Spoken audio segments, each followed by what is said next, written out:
I welcome to the very first edition of the Mulengera Media panel. I'm Aggrey to moderate the program, and today we are joined by Mr. John V. Thank you. He's a journalist, a lawyer, and a knowledgeable political analyst. Mr. John V, it's nice having you here. Thank you, Aggrey. Thank you for having me. Thank you for the invitation. I don't take it for granted. We really appreciate the fact that you have accepted our invitation. Mr. John V, yesterday the president released the cabinet for 2026-2031. And you, as a senior analyst, a political analyst, you have been in that field for some good time. What do you have to say about the cabinet, the new cabinet? Thank you, Aggrey. This cabinet is first and foremost for General Museveni, really, because he's the one who went for elections, he's the one who went to the people, sought and obtained their mandate. It's really in order for him to do what he wants, because he was mandated by 7 million people. Yes. That's the truth. But ordinarily, that's not how it should be. Because the cabinet is for the people. It's really not for the president. Yes. It must reflect what the people would like to see. The people are really very important, because this is a public office which he occupies for and on behalf of the people. Yes, sir. So what he does, who he deploys where, who he considers, must primarily reflect the expectations of the people, must be really in tandem. He can have the last word, but primarily really the views of the people must be reflected. But this is where we are. What we saw last night is a leader who is 8 years and more, who I think is increasingly becoming self-centered. It's really about him and nobody else.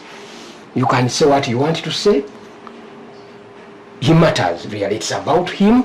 And because really, the people of Uganda have for weeks, for days, for months, some of us for years, been waiting for this day.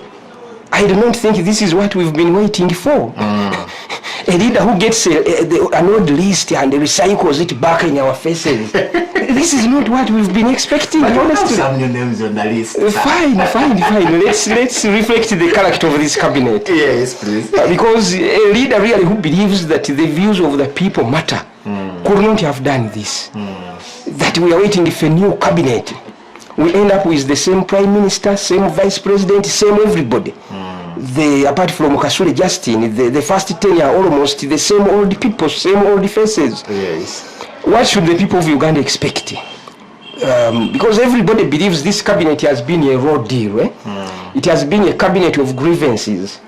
Everybody has been aggrieved, by the way, including the leader of PLU. Everybody has been aggrieved with this cabinet. This is why the leader of PLU has been a general of grievances, has been really pointing out grievances every now and then, making it clear that this country deserves better. The president the other day, he presided over the elections of the speaker, that session there, that moment. He indicated that he equally believed that this country deserves better. You remember when he said that ministers, he said, I'm a humble man, polite, hurting, but keeping quiet and hoping people will understand. Then things don't get better. Then he says, look, if it continues like this, I'm going to fire people. If they fail to amplify government programs on poverty and the like, really, everybody was on board that we did not deserve this status quo. I'm not saying these are bad people. They are not necessarily bad people. But this country can do better. They are better people. Let's assume a prime minister must be ready and must come from Bunyoro, from Hoima. Can't we find somebody better than this, really? Vice president is fair, okay? The two Jessica Arupo is an old friend. I know her for a long time. I don't know Nabanja that much, but I know people around her. I know that those two are not best friends. They are antagonistic. They are uneasy towards each other. You leave them in the same position. Because I will give you a small illustration to show the discomfort between these two. Between the Honorable Nabanja and Vice President. Out of necessity, they must work together. But there are a lot of issues. They are not the best of allies, and I'm sure the appointing authority knows. Because before the two took those positions, we had the second. Was it second that Jessica replaced? Yeah, second. Then we had Rugunda. Yeah. This is how it used to work. You know, second naturally is from a sub-county which is next to mine. In Masaka, is from Chanamukaka, from the next sub-county. Okay. Is naturally this Catholic, laid back, very calculative, very cautious. So he would not chair cabinet, because ordinarily the HE must chair cabinet because it's his cabinet. But many times he cannot be able to attend each and every cabinet session. So what happens, he delegates. The vice president chairs. Sometimes the prime minister. The prime minister. But because of his nature of being cautious, had learned a lot from the Kenya experience. He was very cautious. He did not want to assert himself, even when he's officially number 2. So what he would do, he would not chair cabinet. He forfeited his right to chair, and Rugunda, who was an equally senior person, started chairing cabinet, regardless of whether the vice president was present or not.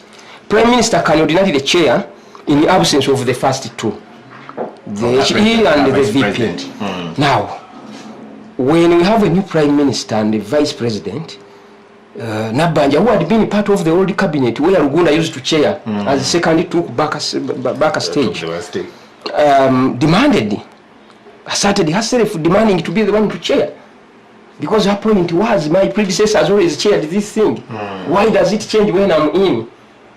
And it took the intervention of the HE to de-escalate the situation, to get her to understand that, and explaining to both of them how things work. That look, second had only forfeited his right to do his job, and this is how it has to be. And also I will tell you, confidentially, that once the time I have access to a lot of things, and even when you look at conversations on the official cabinet WhatsApp group, it's not very hard to understand that these two are really not the best of friends. Okay. There are a lot of things which I will not say, which would really corroborate that claim. Now you keep them there, that shows you the direction that General Museveni wants this country to take from the day they are inaugurated onwards. Because really everybody is fatigued. The younger people have fatigue. Things are not getting done because of cabinet. You know, Prime Minister is, by the way, very important on cabinet things than even the Vice President. Yes. Very important. You need a seasoned person. You need a high profile. I'm not saying Nabanja has any problem, but this country would have done better with somebody else. You need somebody colleagues are going to respect. You know, it's important. They must respect that Prime Minister. You don't have to only be Prime Minister, but it's important that you are accepted by the people you are leading. Forget about you and me, but the colleagues, those 80-something cabinet members, must feel that you are Prime Minister. You must be somebody they are going to respect, to understand that this is the person. You don't have to emphasize, you don't have to keep reminding people that, by the way, I'm the Prime Minister. You know, they see it. Prime Minister must be seen.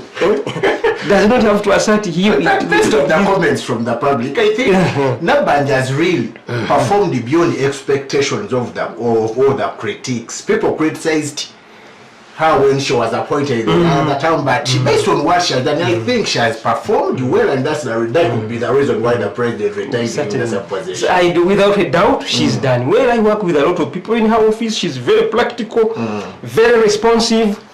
But there is much more to being a good Prime Minister. It's really not just about that. It's really the leadership. Look what the guys who have held that position before, from 1986. Yes. You had Cosmas Adiebo, you had the Samson Chiseka, you had the Chintu Musoke, you had the Professor Nsibambi, you had the J. Pam, Mama Mbabas. To the extent that the name, the thing Prime Minister had become part of his name. Yeah. Just like Lukwaga had become Lord Mayor. So now look at the people of that pedigree.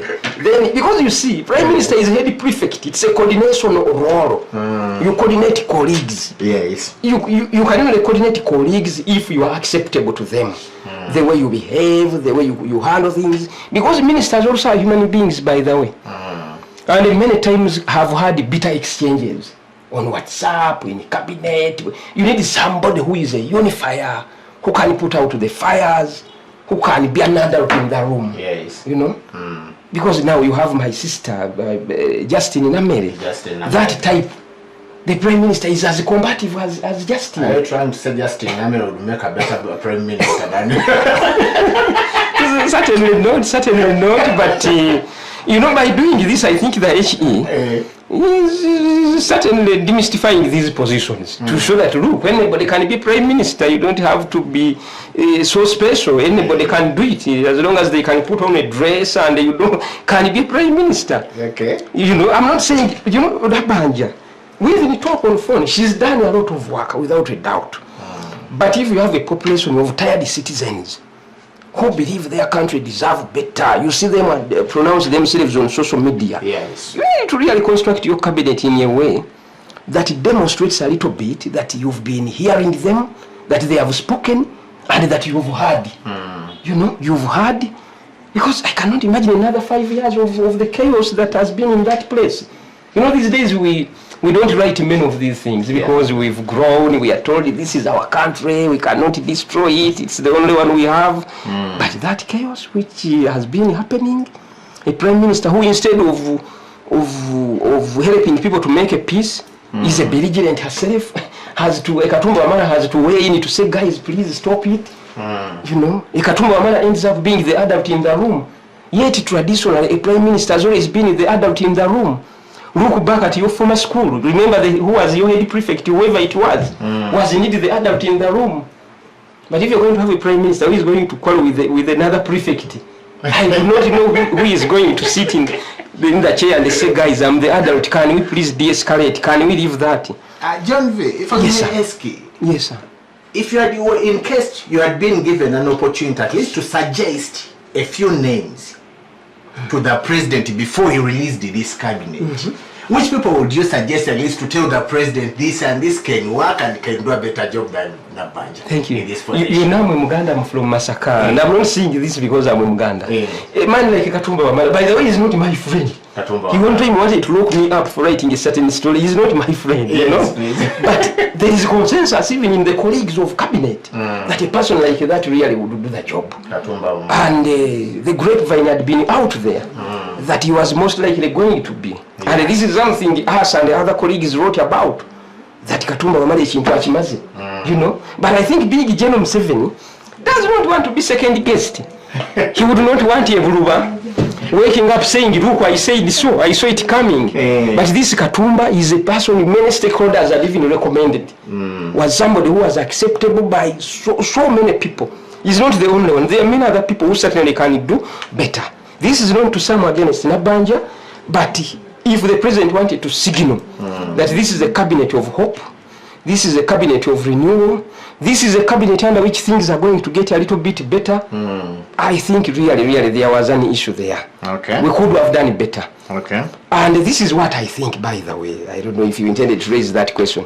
This is what I think. This cabinet, it's full of a lot of good men and women. But my prediction is, because you can be sure things are not going to change.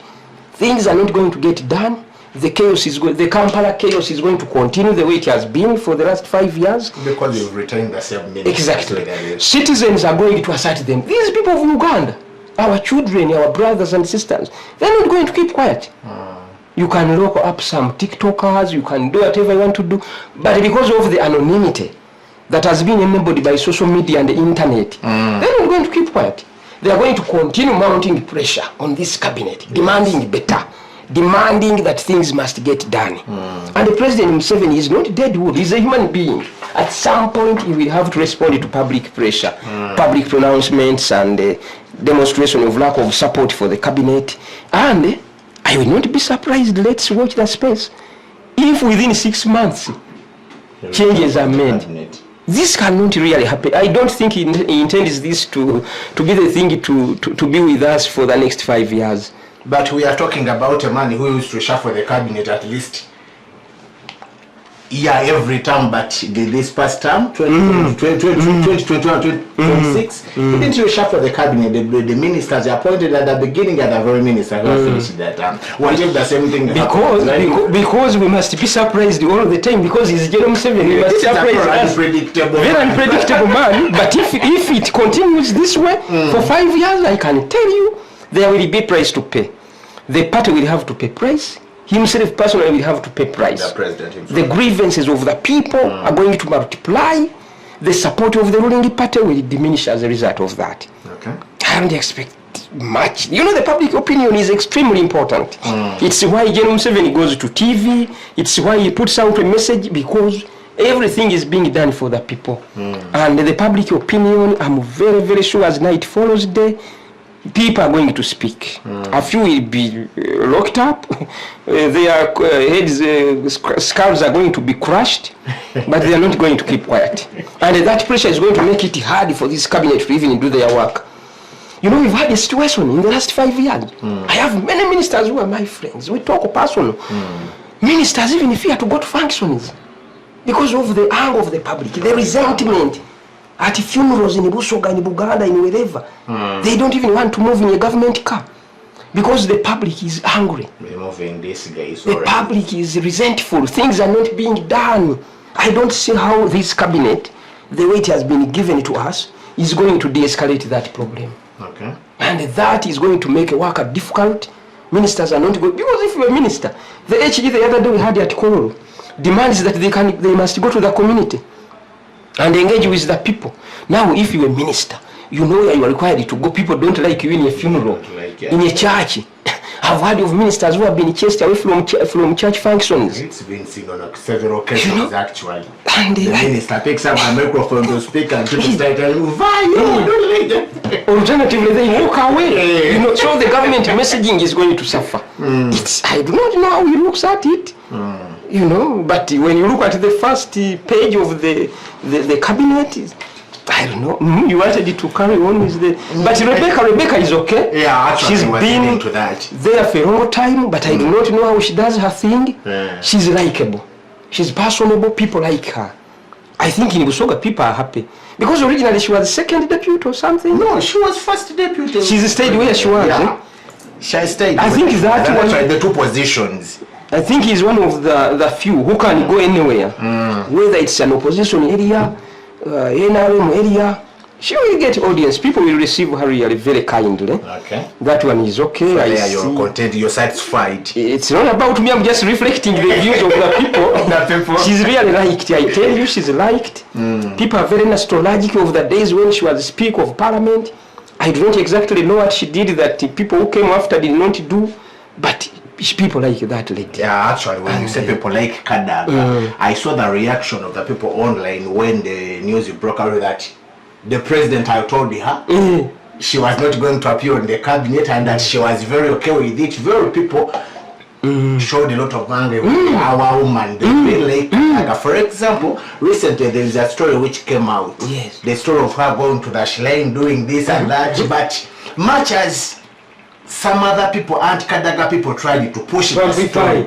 Actually, I tell you, the public was defensive. Yeah, the public was very defensive. Yes. Yeah, so that's when true. You say people like Kadaga, they do. I come from Masaka. Even in Masaka, they do. Masaka even. They respect her. She doesn't have to pay to give them money to roll their any carpet for her to walk on it. People like her naturally. Okay. There, I think it's okay. She's a likable person. She's stayed. We regret that we had predicted that she was on her way out. You know, we learn from our mistakes. we regret that, but she's back. So we go to the second deputy prime minister. Yes. Here, leader of government business in parliament. That's none other than Honorable Dr. Crispus Walter Chiyonga. What do you have to say about Chiyonga? Very fantastic. You know, Chiyonga used to be Minister of Defense. Yeah. And I don't know for which reason he used it to sit at an office which is behind UMI at Kololo, next to Hotel Africana. Yeah. And I don't know if he still remembers me. I used to be his friend. I used to go there and we talk. Okay. You see, for me, I like a history. I'm fascinated by history. And that man is an encyclopedia of history of this country. Dr. Chiyonga. Yes, he knows a lot of things, and he will always create time for me to go and we discuss. He's a good man, very senior, has been with General Museveni for an eternity. I think longer than anybody else. Okay. Because as early as 1980, he was in UPM. He stood for elections in Kasese, his place of birth, and won an election. Actually, he's the only leader from UPM who managed to win an election in 1980. And he did what people today would not do. He even left his seat. You know, there are things in politics which you do. You make a statement without speaking. So he made a statement which I think was meant to diminish the legitimacy of Dr. Obote. He refused to take up his position and instead declared support for the NRA. Hey. Yes. After being appointed minister, I rejected. Obote, he was an MP from Kasese to sit in the 5. And in protest to what had happened in the whole country. Because there was concern that elections had been rigged. And the country was imploding, the DPs were there grumbling, the General Museveni and his 27 decided to go to war. Chiyonga did not go to war physically well, but he had a lot of goodwill, you know, having won an election. Yes. And he declined because he knew if he does so, that would weaken Museveni and his war. That would give legitimacy to Museveni, Obote. It would give credibility to an election that had been disputed. He stayed away. Now, if you are Museveni, even if he didn't come to the bush, this is somebody you would respect. He's genuine, he's a colleague. Because he would have made a deal with Dr. Obote and Wakasisa and his cabal in UPC. He didn't. He took the hard way. He didn't go to parliament. So he's senior, he's historical, he's respectable. In fact, I talked to some of the people earlier before this podcast on phone, you know, basically discussing about the cabinet. And even those who are on the list are saying, I'm very happy, my brother. But the only thing I regret is Dr. Chiyonga not being the Prime Minister. The Prime Minister himself. They say, I wish he was number 2. Someone said, how can Chiyonga be under someone else? You know, that's there. So he's respectable. He's bringing credibility on the table. That historical connection to the government. And I think a lot of his colleagues are very happy. But I'm not sure exactly what the Deputy Prime Minister does. I'm not very sure what it is. You know, he's also Chancellor Makerere University and has done a very good job. I hope he doesn't have to lose that job as a result of becoming Deputy Prime Minister.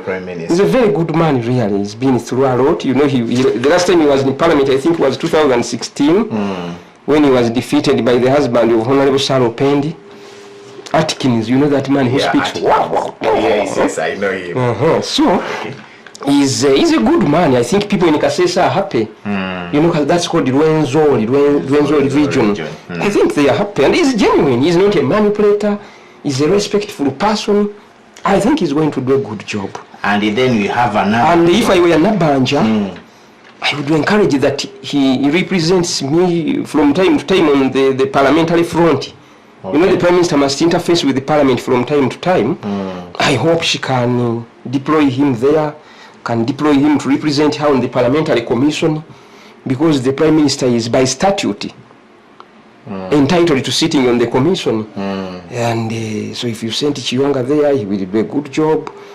I'm really happy, not because he's my friend, but because he has really the quality, the profile. He even brings the vote. Because all the colleagues of General Museveni who have been grumbling, talking about exclusion, at least when they see Chiyonga, they see themselves in the picture. He's back, he represents them. And he's somebody General Museveni can even respect. He's somebody without having to bang at the table, but he's somebody really who can say Your Excellency, I think there you are not right, let's do it this way. He's really a good pick. Those two, Rebecca and him, are very good. Actually, ministers like Kadaga, my friend, previously we were talking, even ministers in cabinet. The Dena Banja is not there, Jessica is not there. If they are to determine amongst themselves who to chair, of course they will choose. They say Kadaga. And many of them say she does a very good job. Okay. She's only second to the HE when it comes to chairing the cabinet properly. Okay. Thank you. So we have the third Deputy Prime Minister here, and that's none other than actually is another girl from the land of the Chabazinga, Honorable Lukia Nakadama, Isanga. What's your take about her? She's a good person. She used to be my friend. I used to live in Aggrey for many years, that neighborhood of jokers. And there's a supermarket where we used to meet. Okay. I was connected to her by Faruk Chirunda. I hope he doesn't take offense. So she's a good friend, but I don't think I would like to say much about her. She's a good person. She represents that part of Busoga. You know, she's always won her seat. She's a Muslim. She's respectable. She has connections with the Supreme Council, the Mubaje group. I think people in the Mubaje universe are really happy. And the business community also. They like her. She has, I think, good connections with the business community. Okay. Then you go to the Minister of Education here. Actually, we still have Dr. Honorable Museveni Janet Kataha. Yeah. For me, not because I pray with some of her friends, she's a good person. Okay. I think she's a good person. She has given us stability. There are a lot of things Andrew Mwenda always talks about when he's trying to explain the advantages of a country having people like those in positions. I think she comes with all those advantages and much more. Okay. She's really thorough. She delegates, as we've seen. She has her problems. Forget about the things of Semujungand and the rest. But for me, I think that means continuity. If you believe things have been happening well, see what she has done at Makerere. That Makerere, man, they have leveraged on how to get resources. People who studied in Makerere 15, 20 years ago can tell you, can even get lost. That level of infrastructure has all come because of the good relationship between her and the university. Of course, naturally, she has access to the president. Yes. Can push for resources to get things done. All universities, by the way, when it comes to infrastructure, things have changed. And the people feel empowered. You see the vice chancellor, you're not going to go and intimidate him. Go to Chambogo, you can't intimidate Katunguka. As long as Janet is their minister.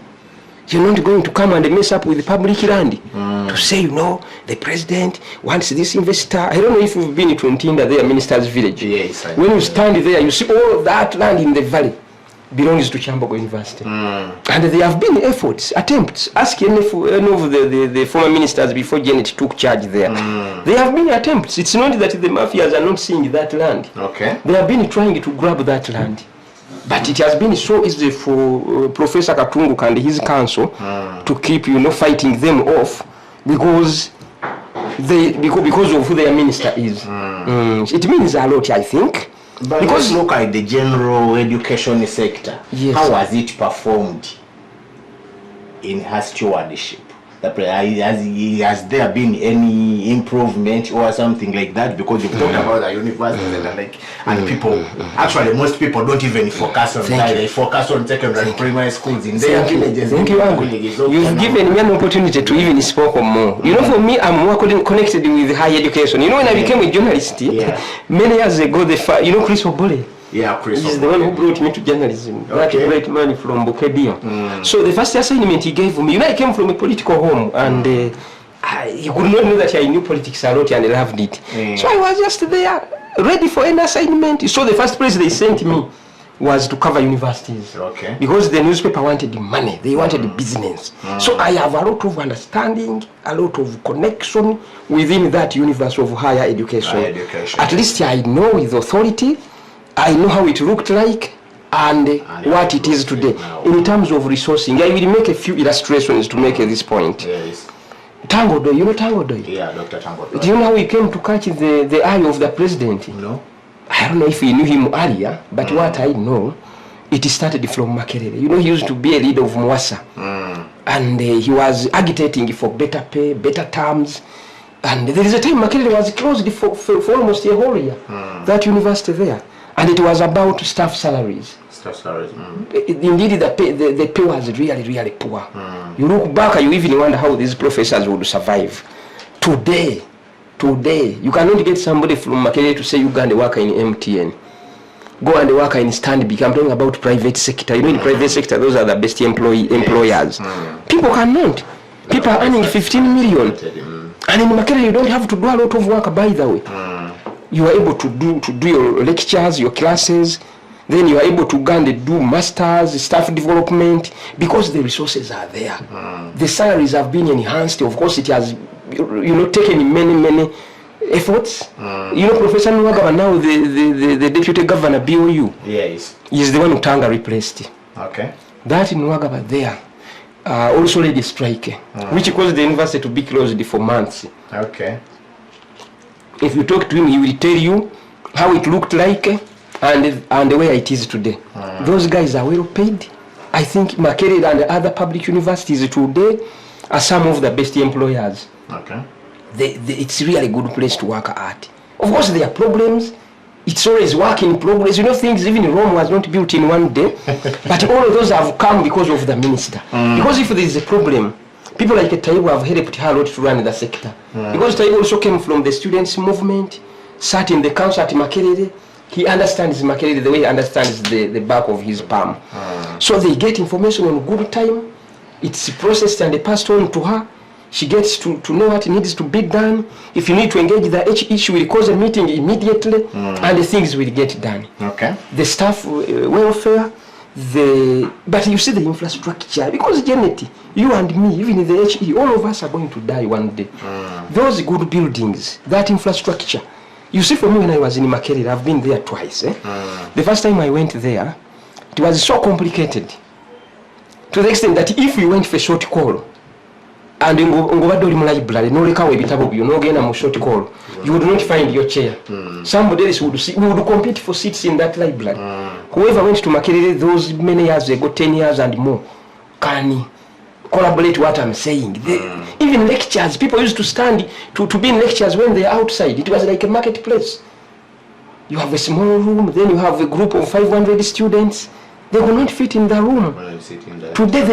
Today I go to the library as an external user. I do a lot of research. I like to read those history things, those old newspapers. I ask people, I say, why don't you? Today it's much easier to get a first class than those days. Because there are more than enough seats in the library than people who are going there. The university has invested in IT to the extent that students can even have online classes. There is Wi-Fi everywhere. It may not be reliable. It may be on and off. There are problems here and there. I'm not saying Makerere is heaven, but it has progressed a lot partly because of who the minister is. The same goes for Chambogo. Makerere is merely a pace setter. Things happen in Makerere, then it will have a spillover effect, and everybody else gets better because everybody benchmarks on Makerere. So, Semujunganda has said many things about Janet. I don't know how true they are, but being minister for the last so many years has not been in vain. Okay. And if it's something which has to continue, to me as somebody who went to Makerere and wishes this country well, because the future is in education, my friend, I believe this is good news. Okay. This is good news, really. She means well, and all things remain constant, all factors constant. This is